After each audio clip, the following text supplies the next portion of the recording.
नमस्कार। एवन उत्तराखंड में आप सभी का स्वागत है। मैं हूं आपके साथ निशा शर्मा। खबरों की शुरुआत करेंगे उससे पहले एक नजर हेडलाइंस पर। बीजेपी ने शुरू की लोकसभा चुनावों की तैयारियां, बैठक में बनाई जाएगी रणनीति। सीएम पुष्कर सिंह धामी सहित वरिष्ठ पदाधिकारी मौजूद।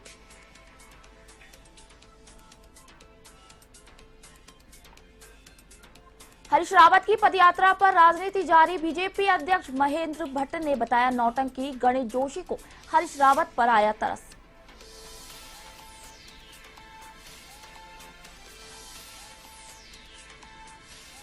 रुद्रपुर में होगा नारी शक्ति वंदन महोत्सव। मुख्यमंत्री पुष्कर सिंह धामी करेंगे शुभारंभ। अधिकारियों ने गांधी पार्क का किया निरीक्षण।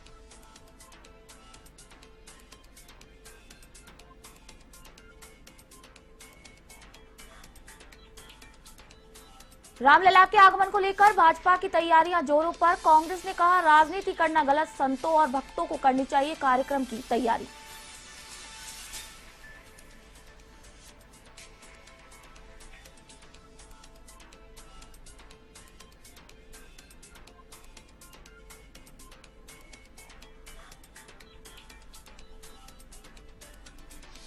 उधम सिंह नगर जिले में ठंड का प्रकोप। सरकारी और प्राइवेट स्कूल 10 तारीख तक रहेंगे बंद। अन्य प्रशासनिक कार्य रहेंगे जारी।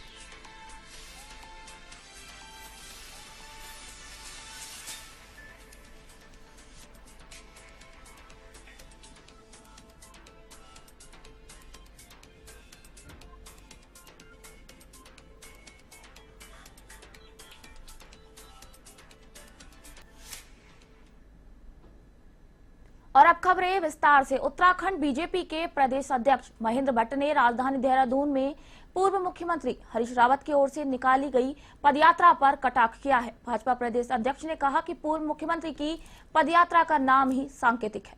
उन्होंने कहा कि कांग्रेस मुद्दा विहीन हो चुकी है और हरीश रावत नौटंकी कर रहे हैं। आपको बता दें कि पूर्व मुख्यमंत्री हरीश रावत ने बेरोजगारी को लेकर प्रदेश और केंद्र सरकार के खिलाफ भी मोर्चा खोला था। वहीं राजधानी देहरादून में सांकेतिक रूप से ये पदयात्रा निकाली है। हरीश रावत जी की पदयात्रा का नाम ही सांकेतिक है और सांकेतिक का कोई अर्थ होता नहीं। मैं कह सकता हूँ कांग्रेस आज मुद्दा विहीन हो चुकी है और इस प्रकार के विषयों को लेकर अनर्गल रूप से समाज में भ्रांतियां खड़ा करना चाहती है। जनता ने जवाब दिया है, जनता जवाब देगी और उत्तराखंड की 5 सीटें भारतीय जनता पार्टी जीतेगी। अपने जनाधार के लिए हरीश रावत जी अब इस प्रकार की नौटंकी। पूर्व मुख्यमंत्री हरीश रावत की ओर से विशाल पदयात्रा निकाली जा रही है, तो वहीं इस पदयात्रा को लेकर कैबिनेट मंत्री गणेश ने तंज कसा। इसी दौरान गणेश जोशी ने कहा कि हरीश रावत पर तरस आता है क्योंकि जिन्होंने मुख्यमंत्री रहते हुए 2 जगह से चुनाव हारने का रिकॉर्ड कायम किया हो और जो व्यक्ति अपनी पार्टी के ही अंदर प्रशासनिक नहीं है, उनके कार्यों से जनता उनके बहकावे में नहीं आने वाली है। उन्होंने आगे कहा कि जनता उनके चरित्र को जानती है। वह जनता की नजरों में आने के लिए तरह तरह के हथकंडे अपना रहे हैं, जिसका जनता पर भी कोई असर नहीं होगा।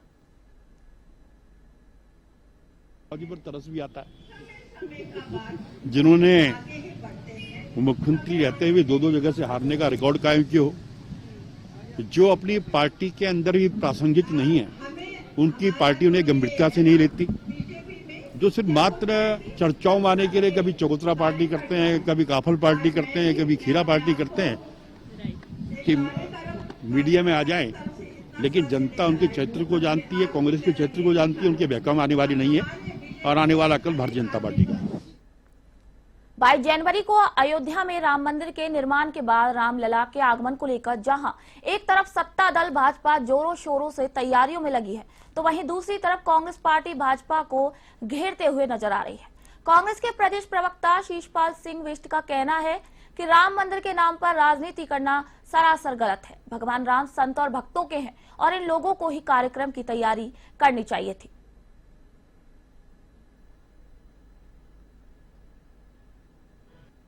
नारी शक्ति बंधन का कार्यक्रम 10 तारीख को रखा गया है और उद्देश्य यही है, शासन का भी सरकार का भी, कि मातृशक्ति को जैसे विभिन्न स्तरों पर, तो चाहे भारत सरकार के स्तर पर हो चाहे स्टेट लेवल पर, तो उनको जो सम्मान दिया गया है, तो उसी की कड़ी में एक बृहद कार्यक्रम इस जनपद में भी आयोजित किया जा रहा है और 10 तारीख को नारी शक्ति बंधन के इस कार्यक्रम में माननीय मुख्यमंत्री जी ने आने की सहमति दी है। रुद्रपुर के गांधी पार्क में 10 जनवरी से नारी शक्ति बंधन महोत्सव आयोजित होगा। इस महोत्सव का शुभारंभ मुख्यमंत्री पुष्कर सिंह धामी करेंगे, जिसको देखते हुए विकास अधिकारी विशाल मिश्रा, जिलाधिकारी, सीओ और रुद्रपुर विधायक ने गांधी पार्क में पहुंचकर निरीक्षण किया। जिलाधिकारी ने नारी शक्ति बंधन महोत्सव को भव्य रूप से आयोजित करने हेतु संबंध अधिकारियों को दायित्व सौंपा। जिलाधिकारी ने ये बताया कि इस महोत्सव में मुख्यमंत्री पुष्कर सिंह धामी भी प्रतिभाग करेंगे।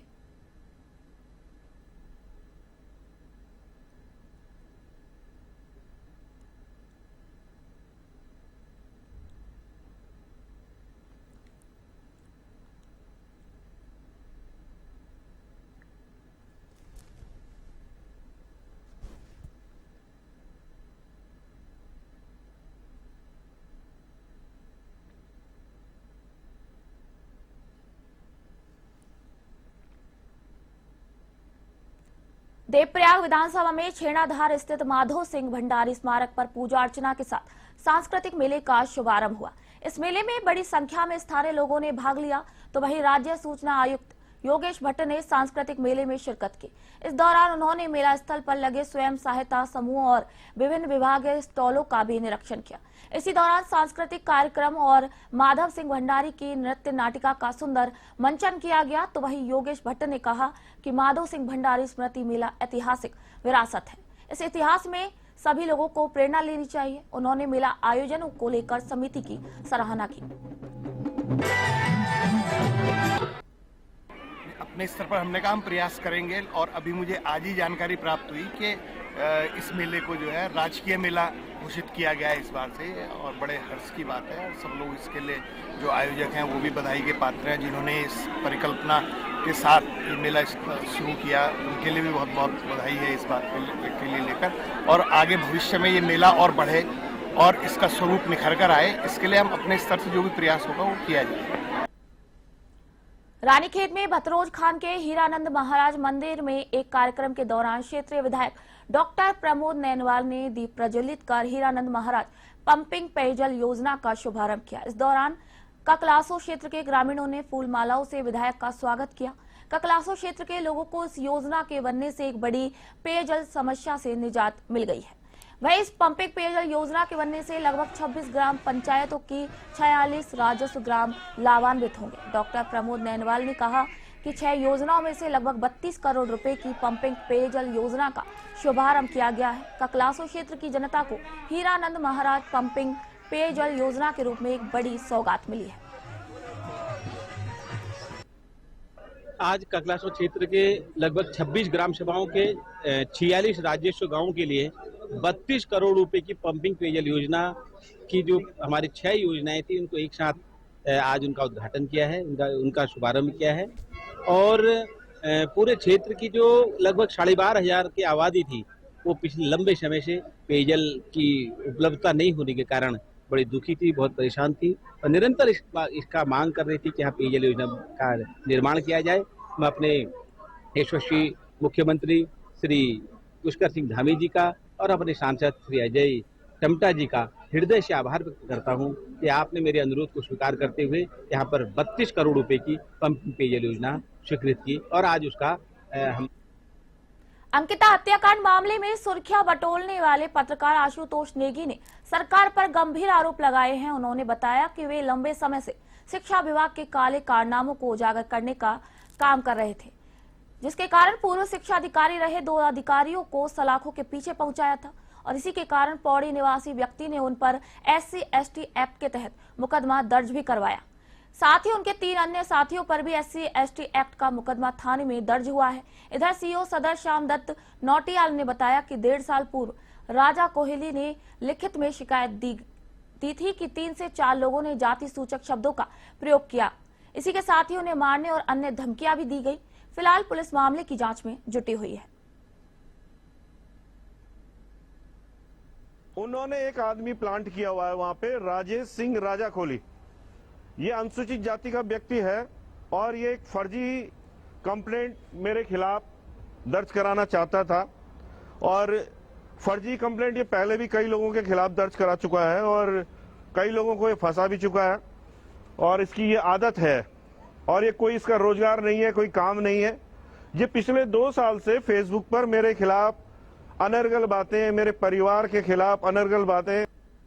हाँ, एक ये राजा कोहली हैं, वादी हैं, इन्होंने एक प्रार्थना पत्र दिया था और उसके आधार पर जो है कल कोतवाली पौड़ी में एक मुकदमा कायम हुआ है 5,506 IT एक्ट और SC/ST एक्ट में एक मुकदमा पंजीकृत किया गया है, जिसकी विवेचना जो है की जाएगी। सर कितने लोग अरेस्ट किया हुआ? इसमें लगभग 4 लोग हैं। जिले में बढ़ते ठंड के प्रकोप को देखते हुए उधम सिंह नगर के जिलाधिकारी उदयराज सिंह ने सभी सरकारी और प्राइवेट स्कूलों को 10 तारीख तक बंद रखने का आदेश जारी किया है। पूरे उत्तर भारत में शीतलहर अपने चरम पर है और पारा 5 डिग्री तक गिर गया है और सुबह के समय घना कोहरा होने की वजह से जीरो विजिबिलिटी की दिक्कतें भी सामने आ रही हैं। तो वहीं मौसम विभाग ने भी ऑरेंज अलर्ट जारी कर रखा है। इसी को देखते हुए जिलाधिकारी उदयराज सिंह ने 12वीं तक के सभी स्कूलों में अवकाश के आदेश दे दिए हैं। तो वहीं स्कूलों में अन्य प्रशासनिक कार्य यथासंभव रूप से जारी रहेंगे। है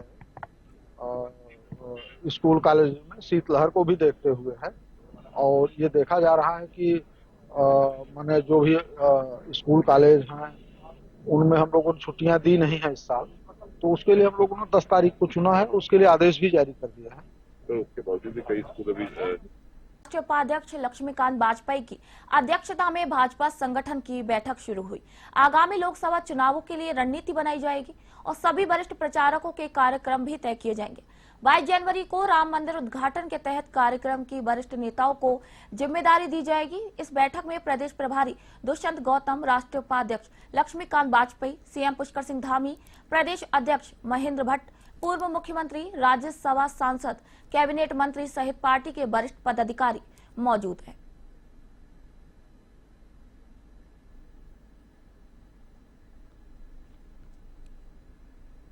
रुद्रपुर के हल्द्वानी मार्ग पर कार की चपेट में आने से बाघ की मौत हो गई। यह हादसा तराई केंद्रीय वन प्रभाग के टांडा जंगल के क्षेत्र के अंतर्गत में हुआ। वन विभाग की टीम ने मौके पर पहुंचकर बाघ के शव को कब्जे में ले लिया। तो वहीं मृतक बाघ की उम्र 6 वर्ष की है।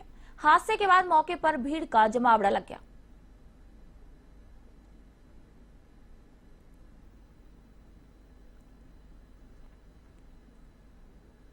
ऋषिकेश की श्यामपुर पुलिस चौकी क्षेत्र के अंतर्गत एक बंद पड़े घर का ताला तोड़कर चोरी की वारदात करने वाले एक आरोपी को पुलिस ने गिरफ्तार किया है। आरोपी का दूसरा साथी अभी फरार है, जिसकी गिरफ्तारी के प्रयास में पुलिस जुटी हुई है।